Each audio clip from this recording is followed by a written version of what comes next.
সময় নিয়ে একদম গোসল সেরে বেরিয়ে এলোতে জাঙ্কুকও ততক্ষণে বাড়ির অন্য ওয়াশরুম থেকে গোসল সেরে খাবার নিয়ে আবার নিজের কক্ষের দিকে ফিরে এলো। দরজা খুলে ভিতরে ঢুকতেই থমকে গেল ছেলেটা। এ কি রূপ তের! গোসল সেরে মাথায় তোয়ালে পেঁচিয়েছে মেয়েটা, মুখটাও ভীষণ স্নিগ্ধ লাগছে। চোখে মুখে এখনো মুক্ত দানা নেয় ছিটে ফোটা পানির দেখা মিলছে। জাঙ্কুকের কেমন ঘোর লেগে যাচ্ছে, ইচ্ছে করছে একটু ছুঁয়ে দিতে। গোসলের পর কোনো নারীকে এতটা স্নিগ্ধ লাগতে পারে আগে জানা ছিল না জাঙ্কুকের। যদি জানা থাকতো তবে ওই বিদেশের মাটিতে এত বছর সে পড়ে থাকতো না, পড়াশোনা চাঙ্গে তুলে ঠিক ছুটে আসতো বইয়ের কাছে। জাঙ্কুকের ঘোরের মধ্যেই তার পানি এগিয়ে এলোতে ইতস্তত করে বলল, আপনি ফ্রেশ হয়েছেন? জাঙ্কুকের ঘোর কাটলো, তের পানি এক পলক তাকিয়ে বলল, থামলো জাঙ্কুক। একটু এগিয়ে এসে তার হাতে ধরে রাখা খাবারগুলো টেবিলের উপরে রেখে বলল, খেতে এসো তাড়াতাড়ি। তের খিদে পেয়েছিল এমনিও, খাবার দেখে খিদে যেন আরো বেড়ে গেল। সেই কখন খেয়েছে, তারপর যদি গাড়িতে জাঙ্কুকের জোড়াজোড়িতে একটু খেয়েছিল, তাও হঠাৎ পরিবার ছেড়ে আসা, নতুন মানুষের সাথে নতুন স্থানে গমন, অপরিচিত স্থান, বিভিন্ন চিন্তা ভাবনায় ভালোভাবে খেতে পারেনি। দেবে বিরক্তি করলো না, চুপচাপ খেয়ে নিল জাঙ্কুকের সাথে। তবে বিপত্তি বাঁধলো খাওয়া দাওয়া শেষে ঘুমানো নিয়ে। এখন তো ঘুমাবে কোথায়? জাঙ্কুকের সাথে ঘুমাবে? কখনো না। একে তো অপরিচিত এক পুরুষের সাথে এক বিছানায় ভাবতে শরীর শিরে উঠছে তের, বুকের মধ্যে হাসপাস অনুভব হচ্ছে। তার উপর জাঙ্কুক তাকে 7 বছর আগে বিয়ের আসরে ত্যাগ করেছিল। ওই বিয়েটাই যেমন জাঙ্কুকের কোনো দোষ ছিল না, তেমনই তেরও তো দোষ ছিল না। তাহলে তাকে কেন শাস্তি পেতে হয়েছিল? মানুষজন কেন তাকে নিয়ে বাজে মন্তব্য করেছিল? শুধুমাত্র জাঙ্কুকের ছেড়ে যাওয়ার জন্য। চোখ ঘুরিয়ে দেখলো কক্ষের চারিদিকে বিছানা ছাড়াও সোফা রয়েছে কক্ষে। আচ্ছা, এখন সে কি বাংলা সিনেমার মতো সোফায় ঘুমাবে? আর জাঙ্কুক বিছানায়? তার হৃদয় তীব্র বিরোধিতা করলো। তারে ভাব নাই, সে কেন সোফায় ঘুমাবে? সোফায় ঘুমালে জাঙ্কুক ঘুমাবে। জিন বেগম তো বলেছিলেন আলাদা কক্ষে থাকার জন্য। আলাদা থাকলে আর এত ঝামেলা হতো না। এখন দুজনেই 2 কক্ষে বিছানায় ঘুমাতে পারতো। তের ভাবনার মধ্যেই জাঙ্কুক বেশ আটসাট বেঁধে বসলো বিছানায়। সাথে সাথে তে চেঁচিয়ে উঠলো, ঝাঁঝালো কণ্ঠে বলল, সাবধান, বিছানায় আমার পাশে আসার চেষ্টাও করবেন না। 7 বছর আমাকে ছেড়ে গিয়েছিলেন না, এখন আরো 7 বছর আমাকে ছেড়ে থাকার প্রস্তুতি নিন। জাঙ্কুক যেন আকাশ থেকে মাত্রই টুপ করে পড়লো ধরনীর বুকে। বিস্মিত নয়নে তাকালো তার মুরগির বাচ্চার মতো বউটার দিকে। এসব কি বলছে তে? বিছানায় আসতে পারবে না, আরো 7 বছর পৌঁছে দূরে থাকতে হবে। জাঙ্কুকের মাথায় চক্কর দিয়ে উঠলো। পরক্ষণে সে নিজের হাত উঁচিয়ে হাতের করগুলো এক এক করে গুনতে শুরু করলো। এখন যদি জাঙ্কুকের বয়স 27 বছর হয়, তবে 7 বছর পর কত হবে? এক এক করে গুনলো। 28, 29, 30, 31, 32, 33, 34। জাঙ্কুকের চোখগুলো বড় বড় হলো। 7 বছর পর তার বয়স 34 হবে। জাঙ্কুক তাকালো বইয়ের পানে, চোখ বড় বড় রেখেই বলল, তুমি কি আমাকে আমার বাচ্চাদের থেকে আব্বা ডাক শোনানোর বদলে দাদা ডাক শোনানোর পরিকল্পনা করছো বউ? তে ভর কালো, এই পুরুষ এসব কি বলছে? এখন অব্দি বিয়েটাই ঠিকভাবে মানা হলো না, এর মধ্যে বাচ্চা কাচ্চা কোথা থেকে এলো? বিলাস বেসরম পুরুষ কোথাকার! কত দূর অব্দি চিন্তা করে ফেলেছে ভাবতে শিউরে উঠলো মেয়েটা। তে কটমট করে তাকালো জাঙ্কুকের পানে, দাঁতে দাঁত চেপে বলল, আপনি বিছানা থেকে উঠুন তাড়াতাড়ি, এখানে আমি একা ঘুমাবো। জাঙ্কুক বিছানা ছেড়ে উঠলো না, বরং সরু দৃষ্টিতে তাকালো তের পানে। কেন কপালে শুধালো, তাহলে আমি কোথায় ঘুমাবো? তে নিজের ডান হাত উঁচালো, এক আঙুল দিয়ে ইশারা করলো সোফার পানে, অতঃপর পরিষ্কার কণ্ঠে বলল, সোফায়। জাঙ্কুক ডানে বামে মাথা জাগিয়ে না বুঝালো তৎক্ষণাৎ, জোরালো কণ্ঠে বলল, এত যুদ্ধ বিগ্রহ করে কি বউ এনেছি আলাদা ঘুমানোর জন্য নাকি? আশ্চর্য! তে তীক্ষ্ণ দৃষ্টিতে তাকালো জাঙ্কুকের পানে, শক্ত কণ্ঠে বলল, হ্যাঁ, আলাদা ঘুমানোর জন্যই এনেছেন। 7 বছর তো খুব ছেড়ে দিয়েছিলেন আমাকে, এখন আরো 7 বছর দূরে থাকবেন। জাঙ্কুক ভ্রু কুঁচকে কিছু সময় নিয়ে তাকিয়ে রইল তের পানে, অতঃপর হুট করে একটু একটু এগিয়ে গেল মেয়েটার নিকট, মৃদু কণ্ঠে বলল, এখনই তো প্রাপ্তবয়স্ক নও তুমি, তারপর যদি আমার ফিরতাম ওই 7 বছরের মধ্যে, সামলাতে পারতে তো আমাকে? তের ভ্রুদয় কুঁচকে এলো। মেয়েটা কয়েক সেকেন্ড সময় নিল জাঙ্কুকের কথার মানেটা বুঝতে, তবে সম্পূর্ণভাবে তের মস্তিষ্কে কথাটা পৌঁছাতেই কান গরম হয়ে উঠল। বিস্ফোরিত দৃষ্টিতে তাকালো সে জাঙ্কুকের পানে। ছি, কি নির্লজ্জ কথাবার্তা! সামলাতে পারতে তো মানে কি? তে জ্বলে উঠলো, ঝাঁঝালো কণ্ঠে বলল, অসভ্য বেশরম, বিছানা থেকে উঠুন আপনি। আমি আপনার সাথে এক বিছানায় ঘুমাবো না, কিছুতেই না। বিয়ের আসরে না হয় ক্রোধের বশে আমাকে ত্যাগ করেছিলেন, আমিও তার জন্য আপনাকে মাফ করে দিয়েছি, কিন্তু এর পরবর্তী 7 বছর কি হয়েছিল? কেন একটা বারও আমার খোঁজ খবর নেননি? এর জন্য আমি আপনাকে মাফ করবো না। জাঙ্কুক অস্থির হলো, ব্যগ্র কণ্ঠে বলল, তোমার সাথে আমার জোর করে বিয়ে দেওয়া এবং আমার ক্রোধে বিয়ের আসর ত্যাগ কোনোটাই তোমার অজানা নয়। বিয়ের আসর ত্যাগের 1 মাসের মাথাতেই আমি দেশ ছেড়েছিলাম, পাড়ি জমিয়েছিলাম ইংল্যান্ডে, কিন্তু সেখানে গিয়েও আমি শান্তি পাইনি। প্রতিটি মুহূর্তে তোমার অবাধ্য পিছুটান আমাকে তাড়া করে বেরিয়েছে। বারবার মনে হয়েছে আমি ভুল করেছি। যতই জোর করে বিয়ে হোক না কেন, বিয়েটা তো হয়েছে। আমার তোমার আর আমার বয়সের পার্থক্য ভেবে বারবার পিছিয়ে গিয়েছি। বিশ্বাস করো, আমি তোমাকে অনেক ভোলার চেষ্টা করেছি, কিন্তু পারিনি। তোমাকে ভুলতে আমি অন্য মেয়েদের সান্নিধ্যে পর্যন্ত যাওয়ার চেষ্টা করেছি, কিন্তু এইটুকু বলেই থামতে হলো জাঙ্কুককে। তে জোরে উঠলো, ক্রোধিত কণ্ঠে বলল, আমাকে ভোলার জন্য আপনি অন্য মেয়েদের সান্নিধ্যে গিয়েছিলেন। লুচ্চা বেড়া, এতক্ষণ তো আপনাকে যাও মাফ করতাম, এখন তো মাফ করার প্রশ্নই ওঠে না। দূর হন আপনি আমার চোখের সম্মুখ থেকে, আমার বিছানা থেকে। জাঙ্কুক ভেবাচাকা খেয়ে গেল তের কথায়।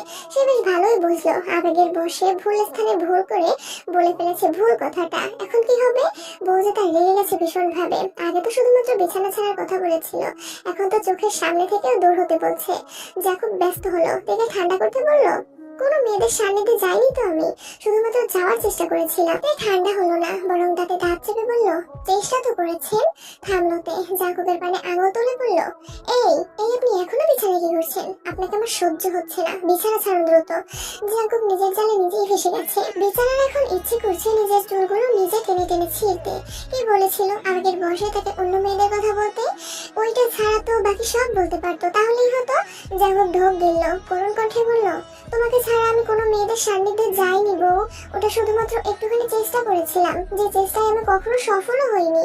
তুই মানল না জাঙ্কুকের কথা, চেঁচিয়ে উঠল সে, হুমকি দিয়ে বলল, আপনার কোনো কথা আর আমি শুনতে চাইছি না। আপনি বিছানা থেকে উঠবেন নাকি আমি নিজের রুম থেকে বেরিয়ে যাব। কথাটা বলেই তে রেগে মেগে উঠে দাঁড়ালো বিছানা থেকে, পা বাড়ালো দরজার দিকে।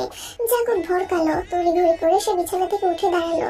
ব্যস্ত হয়ে বলল, আমি উঠছি তো বিছানা ছেড়ে, সোফায় যাচ্ছি আমি, তবুও তুমি বাইরে যেও না। তে থমকে দাঁড়ালো। জাঙ্কুকের পানে একবার ধারালো দৃষ্টি নিক্ষেপ করে বিছানায় বসলো আবার। জাঙ্কুক স্বস্তির নিঃশ্বাস ফেললো এবারের মতো। যাক, বউ তো তবুও বাইরে যায়নি, রুমেই আছে। বাইরে গেলেই আবার আরেক ঝামেলা বাঁধতো। এমনিতেই তাদের আলাদা করার জন্য ঘসিকে বেগমের বংশধর জিন বেগম ওত পেতে রয়েছেন। তার উপর যদি শুনতেন কেউ তার সাথে থাকতে চায় না, তাহলে তো হয়েছেই। 7 বছরে আর সত্যি সত্যি বউর মুখ দেখা লাগতো না। বাচ্চা কাচ্চা তো বহু দূরের ব্যাপার। এখন তবু এক রুমে আছে দুজন, আসবে যাবে, দেখা হবে দুজনে দুজনের সাথে। আরতে রাগ ওটাও খুব দ্রুত ভেঙে ঘুরিয়ে দেবে জাঙ্কুক। কথাগুলো ভাবতে ভাবতে জাঙ্কুক তাকালো বইয়ের পানে। মেয়েটা এদের মধ্যে শুয়েও পড়েছে। হতাশ হলো জাঙ্কুক। কি নিষ্ঠুর বউ তার, তাকে সোফায় ঘুমাতে দিয়ে বিছানা দখল করে কি আরামে শুয়ে পড়েছে। এর মনে কি একটু দয়া মায়া নেই? জাঙ্কুক অসহায় ভঙ্গিতে এগিয়ে গেল সোফার পানে, কোনো রকমে আটসাত বেঁধে শুয়ে পড়লো সোফায়। কিন্তু বউ থাকতেও এভাবে কি একা শোয়া যায়? মন যে মানতে চায় না। জাঙ্কুকের মনের মধ্যেও আনচান আনচান শুরু করেছে। মুরগির বাচ্চার মতো বউটার সান্নিধ্য পেতে ইচ্ছে করছে ভীষণ। ক্রমেই অধৈর্য হয়ে উঠেছে মন মস্তিষ্ক। তবুও ছেলেটা নিজেকে দমিয়ে ঘুমানোর চেষ্টা চালালো। অনেকটা পথ জার্নি করে এসেছে, এখন তার একটু ঘুমের প্রয়োজন। কিন্তু বেশ কিছুটা সময় অতিবাহিত হলেও ঘুম আর ধরা দিল না জাঙ্কুকের চোখে। শরীর ক্লান্ত, চোখেও ঘুম আছে, কিন্তু হৃদয়ের অস্থিরতা ঘুমাতে দিচ্ছে না।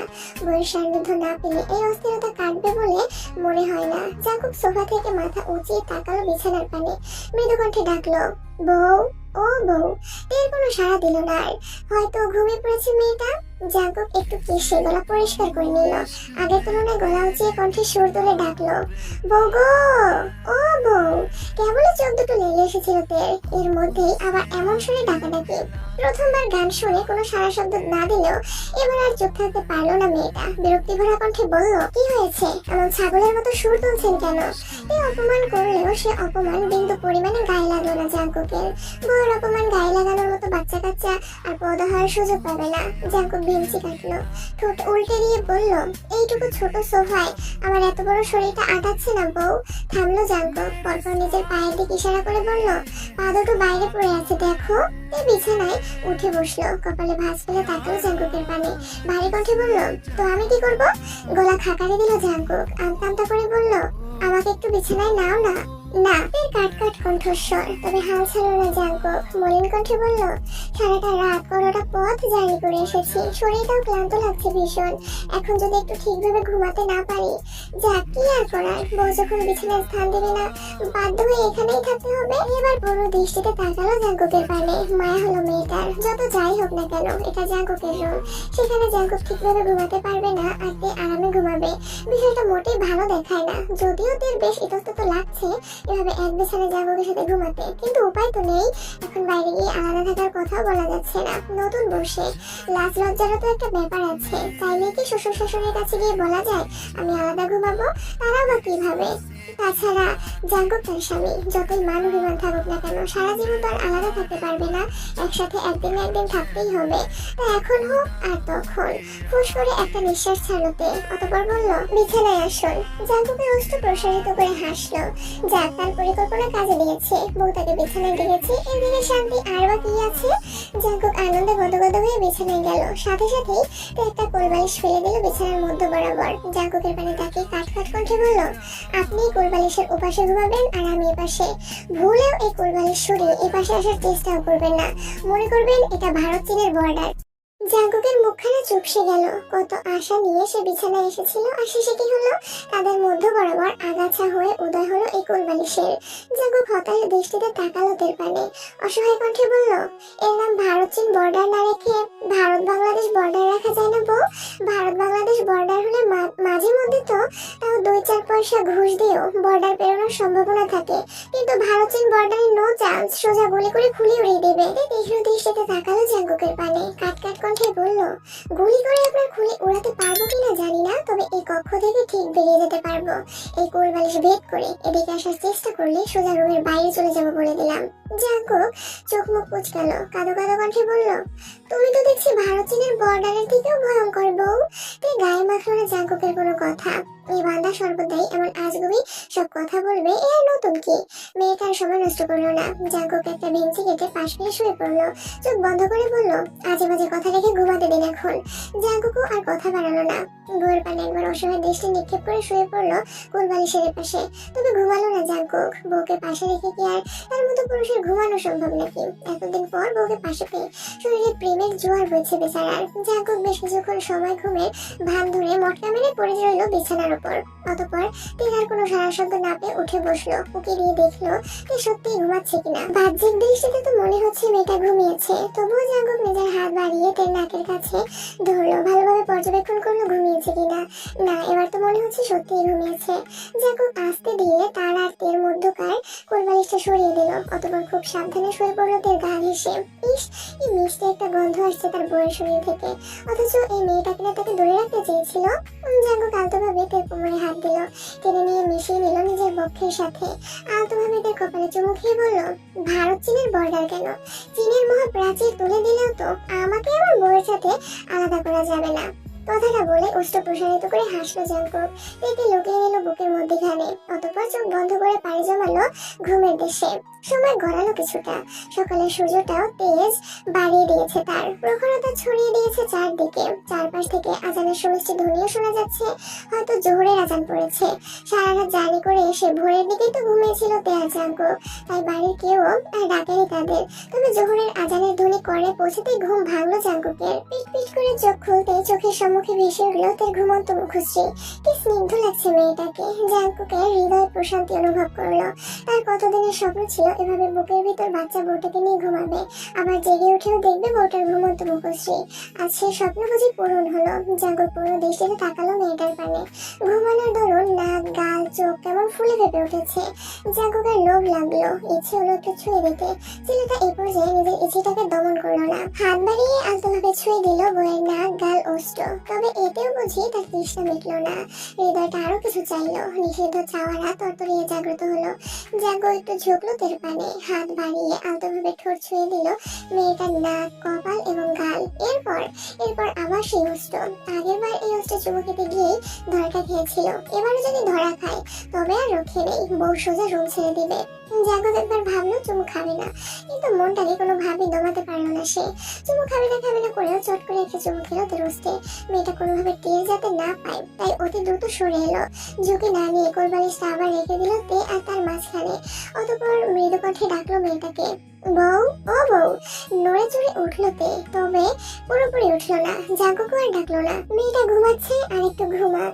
জাঙ্কুক বিছানা ছেড়ে উঠে গেল। ওয়াশরুম থেকে ফ্রেশ হয়ে একটা সবুজ রঙা পাঞ্জাবি জড়ালো তার শক্তপোক্ত ফর্সা শরীরে।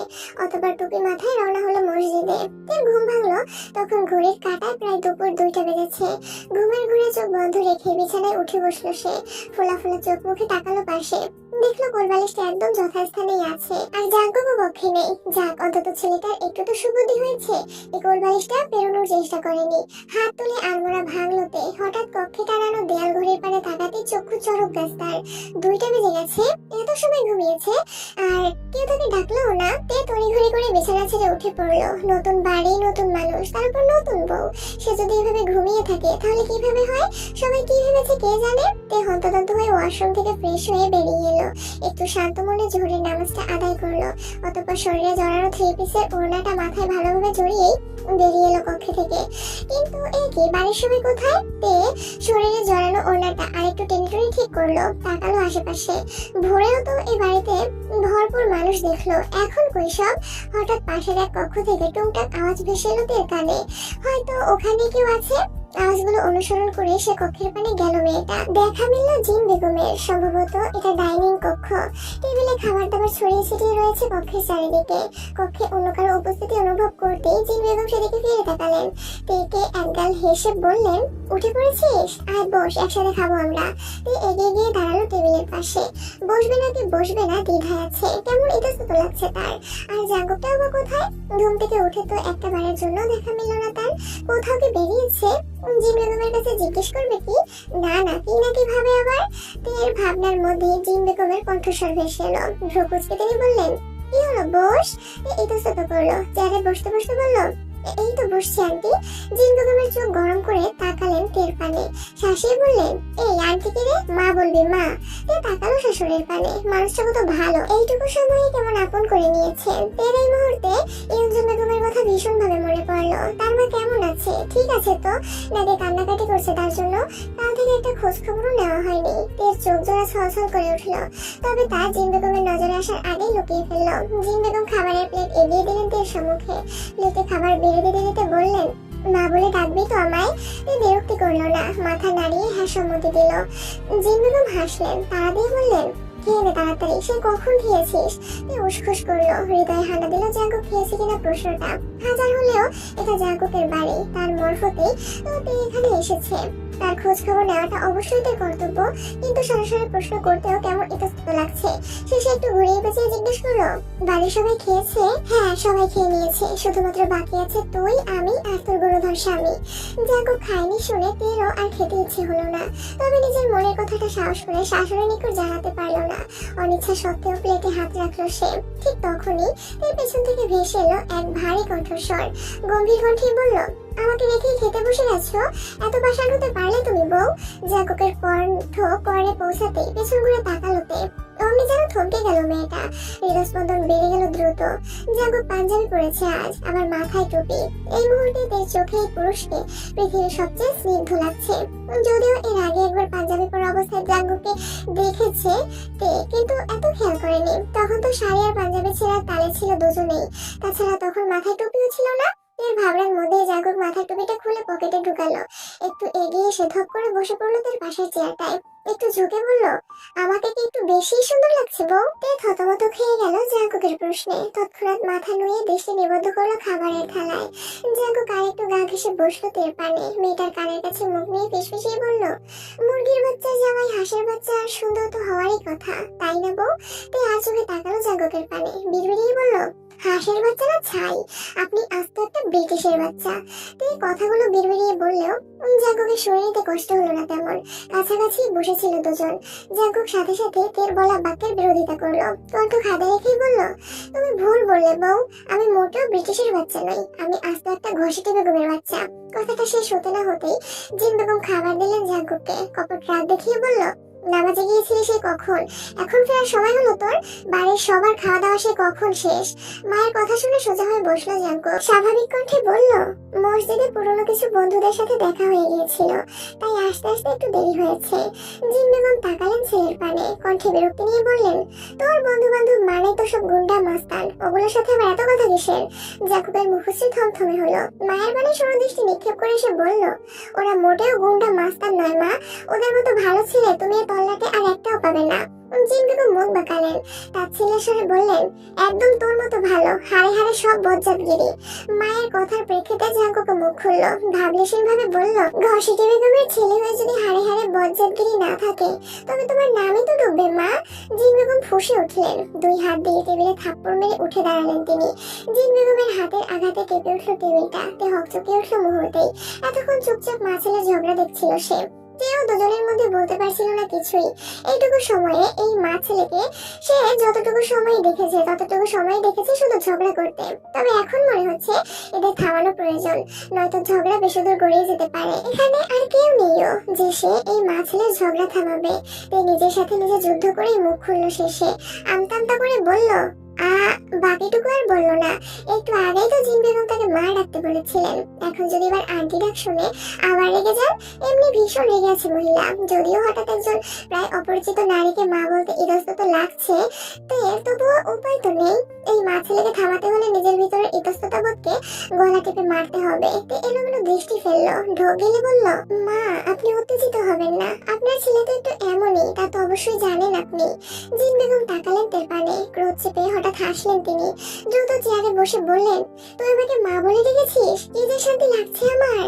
কথাটা বলে একটু দম ফেললেন তিনি, ঘাড় ঘুরিয়ে আবারও জাঙ্কুকের পানে তাকালেন তিনি, শক্ত কণ্ঠে বললেন, আজ শুধু ওর মুখে মা ডাক্তার জন্য বেঁচে গেলি তুই, নয়তো এক চড়ে তোর দাঁত ফেলে দিতাম আমি। জাঙ্কুক চোখ ছোট ছোট করে তাকালো মায়ের পানে, চোখ মুখে বিষণ্ণ ভাব ফুটিয়ে বলল, কিন্তু আমি তো তোমাকে উঠতে বসতে ঘুমাতে এমনকি ছোটবেলায় ওয়াশরুমে গিয়েও মামা বলে ডাকতাম, কই কখনো তো আমাকে এইটুকু বালির পরিমাণও ছাড় দিলি না। জিন বেগম মুখ বাঁকালেন, জাঙ্কুকের কথার প্রেক্ষিতে উত্তর দিলেন না কোনো, উল্টো তরকারির বাটি থেকে মুরগির একটা রান তুলে দিলেন তের প্লেটে। আর চোখে জাঙ্কুকের পানে তাকিয়ে বললেন, তাড়াতাড়ি খেয়ে নে মা, আশেপাশে তোমার চিলশকরের অভাব নেই কোনো, দেখা গেল কখন আবার তোর প্লেটের দিকে নজর দিয়ে দিল। জাঙ্কুক তীক্ষ্ণ দৃষ্টিতে তাকালো মায়ের পানে, তার মা যে চিলশকন বলতে তাকেই বুঝিয়েছে তা সে বেশ বুঝতে পেরেছে, তবে প্রতি উত্তরে বলল না কিছুই। শাশুড়ি বৌমা জোট বেঁধেছে বাঁধুক, সেও তার শ্বশুরকে নিয়ে জোট বাঁধবে, তারপর সবাইকে হেনস্থা করবে। কিন্তু কথা হলো, তার এই রাজাকার শ্বশুর তার সাথে জোট বাঁধতে রাজি হবে তো? ভারী চিন্তার বিষয়। জাঙ্কুক গভীর চিন্তায় নিমগ্ন হয়ে নিজের খাবার প্লেটে হাত দিল। রাজাকার শ্বশুরকে বাগে আনার পরিকল্পনা করতে করতেই খেতে শুরু করলো। দুপুর গড়িয়ে সময়টা এখন প্রায় বিকালের পথে, সূর্যটাও এখন তার তেজ কমিয়ে দিতে শুরু করেছে অল্প অল্প করে। বাড়ির সব মানুষও দুপুরের বিশ্রাম শেষ করে উঠতে শুরু করেছে। এর মধ্যে যে হোক হঠাৎ কোথা থেকে হন্তদন্ত হয়ে ছুটে এলো জাঙ্কুকদের বাড়িতে। তবে সদর দরজা দিয়ে ঢুকতে গিয়ে বাঁধলো বিপত্তি। তাড়াহুড়ো করে ঢুকতে গিয়ে দরজার সাথে পা বেঁধে হুমড়ি খেয়ে পড়লো সে মেঝেতে। ধপাস করে একটা আওয়াজ হলো সাথে সাথে। বসার কক্ষে খুব বেশি জনমানবের সমাগম না হলেও আয়ো, লি জাংসুক আর জাঙ্কুকের ছোট চাচি রোয়া বেগম ছিলেন। হঠাৎ করে তার উপরে যাওয়ার আওয়াজ পেয়ে সেদিকে ফিরে তাকালো তারা। জিহুকে মেঝেতে উপর হয়ে শুয়ে থাকতে দেখে চোখ বড় বড় হলো তিনজনেরই। বুঝতে বাকি রইল না এখানে কি হয়েছে। দ্রুত তারা ছুটে গেল বেচারা জিহুকের পানে। আয়ো ব্যস্ত হয়ে শোধালো, আরে জিহুক ভাই আপনি পড়ে গেলেন কিভাবে? পর রোয়া বেগমও মুখ খুললেন, ব্যস্ত হয়ে বললেন, বেশি ব্যথা পেয়েছো? কোথায় ব্যথা পেয়েছো দেখি দেখি। জিহুক অপ্রস্তুত হলো, সাথে লজ্জাও পেল ভীষণ।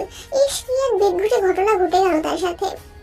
পড়লো এদের তিনজনের সামনেই পড়তে হলো তাকে। এত বড় শক্তপক্ত একজন জোয়ান ছেলে হয়ে কিনা জনসম্মুখে এভাবে আছাড় খেলো, মানিজ্য তার রইল না বোধ হয়। এতদিন তো শুধু জাঙ্কুকের নিকটে তার কোনো মানিজ্য ছিল না, এখন জাঙ্কুকের বাড়ির লোকের সম্মুখেও না। না না, এভাবে নিজের মানিজ্য হারাতে দেওয়া যায় না। জিহুক জোরপূর্বক হাসলো, নিজের মানিজ্যটা এবারের ন্যায় বাঁচাতে বলল, আমি পড়িনি তো, একটু ব্যায়াম করছিলাম আর কি। কথাটা শেষ করে তড়িঘড়ি করে মেঝেতে প্রসাব দেওয়া শুরু করলো জিহুক। মুখে মুখে আবার গুনলো, 1 2 3 জিহ্বার এমন কাণ্ডে হতবাক হয়ে পড়ল উপস্থিত সবাই। তারা স্পষ্ট শুনেছে পড়ে যাওয়ার শব্দ, তবে কি ভুল শুনেছে তারা? লি জাংসুক হতবাক কণ্ঠে শুধালো, বাড়িতে এত জায়গা থাকতে আমাদের দরজার সম্মুখে আপনার প্রসাদ দিতে ইচ্ছে হলো?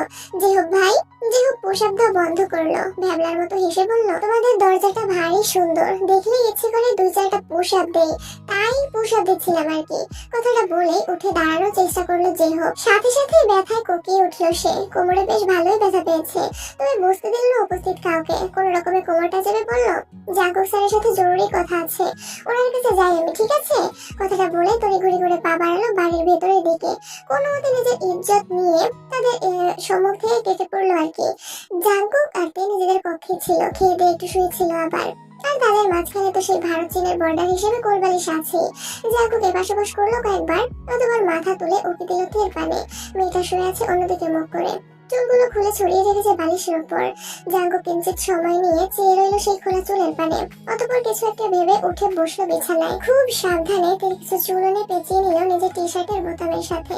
সচরাচর টি শার্টে বোতাম দেখা না গেলেও খুব ভাগ্য করে জাঙ্কুকের এই টি শার্টের গলার নিকট নকশা হিসেবে 2টা বোতাম ছিল। সেই বোতামের সাথে বন্দি করে ছেলেটা আটকে নিল বইয়ের চুল। পুরা কপাল বেচারার। ওই নাটক সিনেমার মতো নিজে থেকে তো আর আটকাবে না, তাই জোর করেই আটকাতে হচ্ছে এখন। তবুও বইয়ের কাছাকাছি যাওয়া তার চাই। একটু কাছাকাছি না গেলে, দুজনের মধ্যে 2-4টা বাক্য বিনিময় না হলে তাদের সম্পর্কটা সহজ কিভাবে হবে? একে অপরের জন্য ভালো লাগা, ভালোবাসার সৃষ্টি কিভাবে হবে? এই ভাগ্য সহায় না হলেও জাঙ্কুক নিজের সহায় নিজেই হচ্ছে। বেশ কিছুটা সময় নিয়ে জাঙ্কুক নিজের টি শার্টের বোতামের সাথে তের চুলগুলো আটকালো। অতঃপর তের পানে একবার তাকিয়ে বিছানা থেকে উঠে যেতে উদ্যত হলো। সাথে সাথে উপাস থেকে তের কণ্ঠস্বরে ভেসে এলো মেয়েটার কণ্ঠে আহমলক ব্যথার ধ্বনি তুলে তাড়াহুড়ো করে বিছানায় উঠে বসলো। জাঙ্কুকের ওষ্ঠে হাসি ফুটে উঠলো তৎক্ষণাৎ। সে তো আগে থেকেই জানতো এমন কিছুই হবে, এমন কিছু হওয়ার জন্যই তো উঠে দাঁড়িয়েছে সে। তবু অবুঝের মতো ভান ধরে তাকালো তের পানে, অস্থির কণ্ঠে বলল, কি হয়েছে বউ? তিনি নিজের চুল অনুসরণ করে তাকালো, অতঃপর বলল, আপনার টি শার্ট আমার চুল আটকেছে। জাঙ্কুকও তাকালো সে চুলের পানে। দ্রুততার সাথে বিছানায় বসলো সে। তের চুলে হাত দিয়ে বলল, ইস, কিভাবে আটকালো? ব্যথা পেয়েছো নিশ্চয়ই, দাঁড়াও আমি এক্ষুনি খুলে দিচ্ছি। কথাটা বলে নিজের উদ্যোগেই টি শার্ট থেকে তের চুল ছাড়াতে ব্যস্ত হলো জাঙ্কুক। কেউ আর কিছু বললো না, সে চুল খোলা রেখেছিল বলেই জাঙ্কুকের টি শার্টের বোতামে আটকেছে। এতে তো আর জাঙ্কুকের কোনো দোষ নেই। ছেলেটা আরো চুল ছাড়ানোর জন্য কতটা ব্যস্ত হয়ে পড়েছে। আর জাঙ্কুক সে চুল ছাড়ানোর বাহানা দিয়ে একটু একটু করে এগোতে শুরু করলো বইয়ের পানে। কিন্তু শেষে গিয়ে বাধা পড়লো ওই ভারত চীনের বর্ডার নামক কোলবালিশের নিকটে। জাঙ্কুকের মেজাজ গরম হলো। শুধুমাত্র এই ভয়ঙ্কর বর্ডারটার জন্য সে যেতে পারছে না বইয়ের নিকট। জাঙ্কুক ইচ্ছে করেই তের চুল ধরে বেশ জোরে সোরে টান দিল। তেও সাথে সাথে আহ করে ব্যথার ধ্বনি তুললো। জাঙ্কুক আবার অস্থির হওয়ার ভান ধরলো, উৎকণ্ঠা নিয়ে বলল, সরি আবার ব্যথা পেলে? থামলো জাঙ্কুক কোলবালিশটার পানে তাকিয়ে বলল, এই কোলবালিশটার জন্য আমাদের দূরত্ব একটু বেশি হয়ে যাচ্ছে, তাই আমি চুল ছাড়াতে গেলেই তুমি চুলে ব্যথা পাচ্ছ। যদি অনুমতি দাও এটাকে সরিয়ে দেই। তে তাকালো কোলবালিশের পানে। আসলে কোলবালিশের কারণে তাদের দূরত্ব বেশি হয়ে যাচ্ছে, তাই হয়তো ব্যথা পাচ্ছে। তে সরল মনে বলল, আচ্ছা। জাঙ্কুকের বুকটা ফুলে উঠলো। অবশেষে সে এই ভারত চীনের বর্ডারটা সরাতে পারবে। জাঙ্কুক কটমট করে তাকালো কোলবালিশটার পানে। চরম ক্রোধ নিয়ে আগাছার মতো ছুঁড়ে মারলো মেঝেতে। অতঃপর কোলবালিশটার পানে তাকিয়ে মনে মনে বলল, বেটা বদমাইশ, আমার আর আমার বইয়ের মাঝখানে এসেছিলি। দেখ এখন আমরা আমে দুধে মিলে গেছি, আর তুই আটি হয়ে মেঝেতে গড়াগড়ি খাচ্ছিস। জাঙ্কুক আরেকটু এগিয়ে গেল তের পানে। মেয়েটার গা ঘেসে বসলো। চুল ছাড়ানোর বাহানা দিয়ে নিজের হাত দ্বারা একটু স্পর্শ করলো বইয়ের এক হস্ত। তে শিউরে উঠলো। তৎক্ষণাৎ জাঙ্কুকের থেকে একটু দূরে সরে গেল। মুখ খুলে কিছু বলার আগে জাঙ্কুক থামিয়ে দিল তাকে। তড়িঘড়ি করে বলল, সরি, একটু তাড়াহুড়ো করে তোমার চুল ছাড়াতে গিয়ে হাতে হাত লেগে গেছে। তেও আর বিষয়টা নিয়ে ভাবলো না ততটা। তার স্বামী যে সত্যি সত্যি মাথার ভিতরে সব ব্রিটিশ বুদ্ধি নিয়ে ঘোরাফেরা করছে বুঝলো না ছোট মেয়েটা। জাঙ্কুক আরেকটু এগিয়ে গেল তের পানে। মেয়েটার প্রথম স্পর্শে যতটুকু সরে গিয়েছিল ততটুকু দূরত্ব কমালো। এর অবশ্য আর জায়গা নেই। এরপর আর সরতে গেলেই খাট থেকে সোজা নিচে পড়ে যাবে মেয়েটা। জাঙ্কুক ওকে দিয়ে ভালোভাবে পর্যবেক্ষণ করলো বিষয়টা। অতঃপর পরিকল্পনা করলো এবার হুট করেই বই নরম গালে হাত রাখবে। তারপর বউ শিউরে উঠে দূরে সরে যেতে নিলেই খাট থেকে পড়ে যাবে। তৎক্ষণাৎ জাঙ্কুকও নিজের হাত বাড়িয়ে কোমর চেপে ধরবে তের। একটু অনুভূতি নিয়ে রোমান্টিক কায়দায় নিজের দিকে টেনে নেবে বইয়ের ছোটখাটো দেহখানা। বুকের সাথে মিশিয়ে ওই নাটক সিনেমার মতো একে অপরের দিকে তাকিয়ে থাকবে বেশ সময় নিয়ে। আহা কি রোমান্টিক দৃশ্য। নিজের করা পরিকল্পনাকে নিজেই বাহবা জানালো জাঙ্কুক। এত সুন্দর বুদ্ধি যে তার মাথায় আছে, বউ না আসলে তো জানতেই পারতো না। জাঙ্কুকের এখন খুব করে মনে হচ্ছে সে এখানে কি করছে। তো বাংলাদেশের একজন বুদ্ধিজীবী হওয়ার কথা ছিল, তার নিজেরই ভুল। এতদিন বিদেশে গিয়ে না পড়ে থেকে বাংলাদেশ সরকারের উপদেষ্টা হিসেবে ঢুকে পড়লেই আজ নাম যশ খ্যাতি, এমনকি বউটাও তার থাকতো। এই সে ভুলটাই সে করে ফেলেছে। মনে মনে কতক্ষণ জাঙ্কুক নিজের করা ভুলের জন্য আফসোস করলো।